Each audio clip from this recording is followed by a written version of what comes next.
Hopper, an archaeology professor, is exploring a remote cave system on the trail of missing hippies from the 1970s.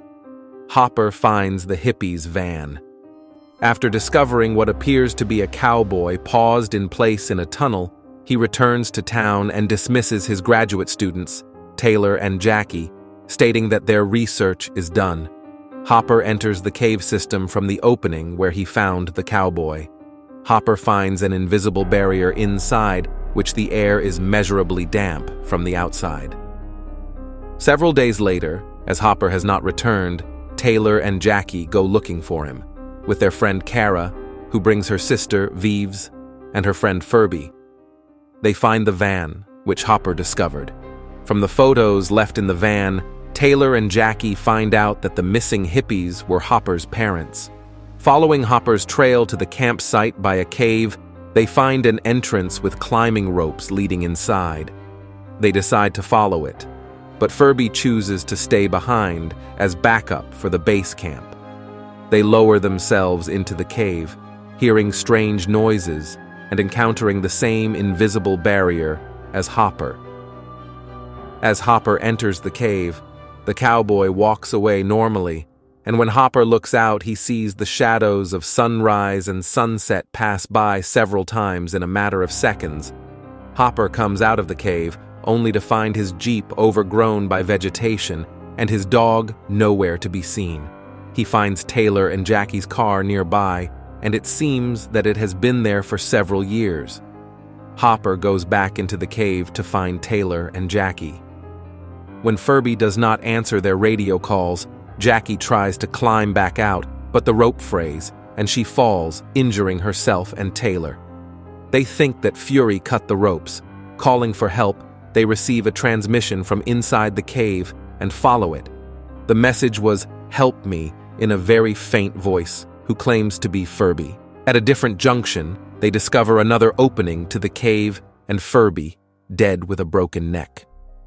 Watching his video recordings, they notice several days elapsed from his perspective, while only about an hour had lapsed in the cave.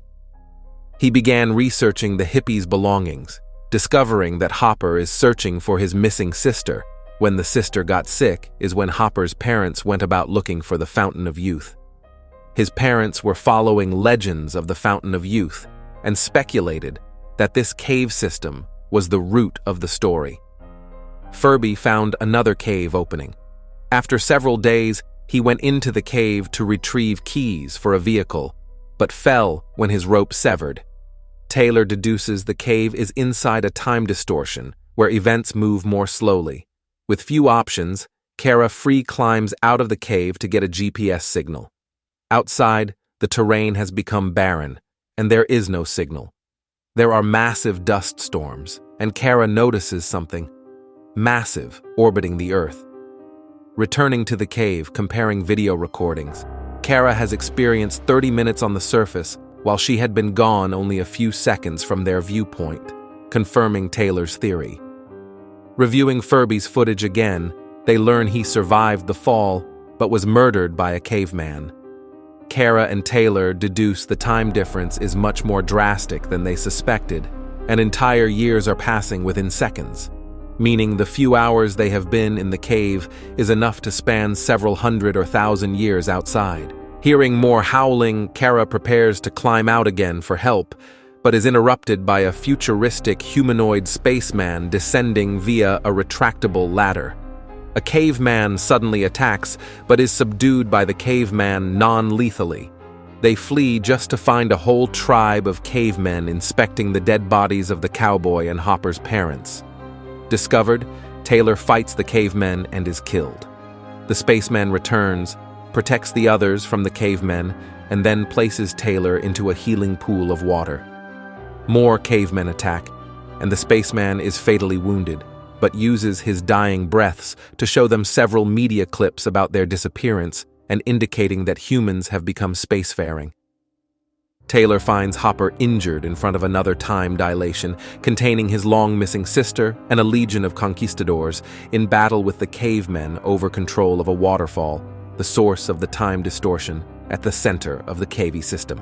Hopper explains the field is strongest here, making rescue of his sister impossible. He tells Taylor to go and save the others, as he is also dying. Preparing to leave the cavey with the spaceman's ladder, the students are attacked by cavemen before they can get through. Kara is pulled through the portal by future beings before she can help her friends. From their perspective, she reappears through the portal, differently dressed and with rope-like mechanisms which pull her friends through. A short time later, Furby awakens, along with Hopper and Hopper's family, all having been retrieved and resurrected with the healing waters. The others arrive, happily explaining they are in a space station and have a lot to talk about.